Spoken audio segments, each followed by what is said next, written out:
തെരഞ്ഞെടുപ്പ് അത് constitutional body സത്യത്തിൽ സുതാര്യമാണ് എന്ന് ബോധ്യപ്പെടുത്തേണ്ട ഒരാൾ ഇരുന്നിട്ട് പ്രതിപക്ഷ നേതാവിനെ വെല്ലുവിളിക്കുകയാണ്. നമ്മൾ എവിടെ നിന്നും കണ്ടിട്ടുണ്ടോ? അത് കൂസുന്ന ആളല്ലല്ലോ അത്. ഇതും ഇതിൻ്റെ അപ്പുറവും കണ്ട ഒരാളാണല്ലോ രാഹുൽ ഗാന്ധി. ഇപ്പോൾ രാഹുൽ ഗാന്ധി സത്യത്തിൽ നമ്മുടെ ജനാധിപത്യ സംവിധാനത്തിൻ്റെ കാവലാളായി നിന്നുകൊണ്ട് പ്രവർത്തിക്കുകയാണ്. ഇപ്പോൾ അദ്ദേഹം പറഞ്ഞതിനെ ഇപ്പോഴും അവർ ഗണ്ണിച്ചിട്ടില്ല. അയാൾ ചോദിക്കുന്നത് ഞാൻ പറഞ്ഞതിനെ ഗണ്ണിക്കൂ. പിന്നെ മാത്രമല്ല, അദ്ദേഹം ജനങ്ങളുടെ മുന്നിൽ, പത്രക്കാരുടെ മുന്നിലാണിത് പറയുന്നത്, ഒരു പ്രതിപക്ഷ നേതാവ്. അതിനേക്കാൾ വലിയൊരു സത്യപ്രതിജ്ഞ എന്താ വേണ്ടത്?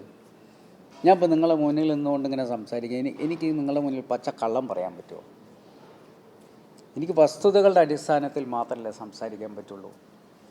അതുകൊണ്ടല്ലോ ഞാൻ പറയുന്ന എല്ലാ കാര്യത്തിനും അതിൻ്റേതായിട്ടുള്ള ഡീറ്റെയിൽസ് ഞാൻ പറയുന്നത്. അതുതന്നെയാണ് രാഹുൽ ഗാന്ധി ഓരോന്നും ഡീറ്റെയിൽഡായിട്ട് പവർ പോയിൻറ്റ് പ്രസൻറ്റേഷൻ. പിന്നെ ഇനി ഞങ്ങൾക്കും പവർ പോയിൻറ്റ് പ്രസൻറ്റേഷൻ ചെയ്യാൻ പറ്റാത്ത അവസ്ഥയിലേക്ക് വന്നിരിക്കുക.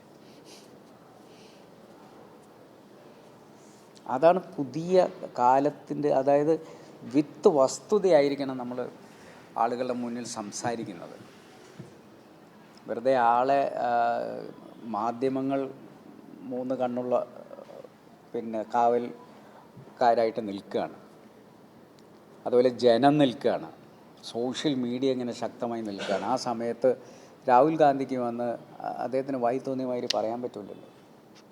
ഇപ്പോൾ സത്യത്തിൽ പപ്പു ആരാണ്?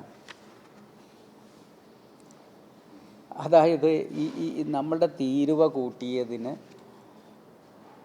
അമേരിക്കയോട് നേരിട്ട് സംസാരിക്കാൻ പറ്റാത്തത് കൊണ്ട് റഷ്യ വഴി സംസാരിക്കേണ്ട ഒരു അവസ്ഥയിലേക്ക് നമ്മൾ എത്തിയില്ലേ? എന്നിട്ട് പറയാണ് രാഹുൽ ഗാന്ധി പപ്പോയ. രാഹുൽ ഗാന്ധി എന്താണ് എന്ന് അദ്ദേഹത്തിൻ്റെ ഈ പവർ പോയിൻറ്റ് പ്രസൻറ്റേഷനിലൂടെ നമ്മൾ മനസ്സിലാക്കി കഴിഞ്ഞു.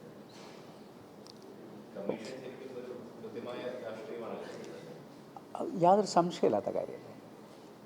മുൻ തെരഞ്ഞെടുപ്പ് കമ്മീഷന്മാർ ഒക്കെ വഴിക്ക് വെച്ച് രാജിവെച്ച് പോയത് എന്താണെന്നുള്ളത് നമ്മൾ പരിശോധിക്കേണ്ട ഒരു കാര്യം.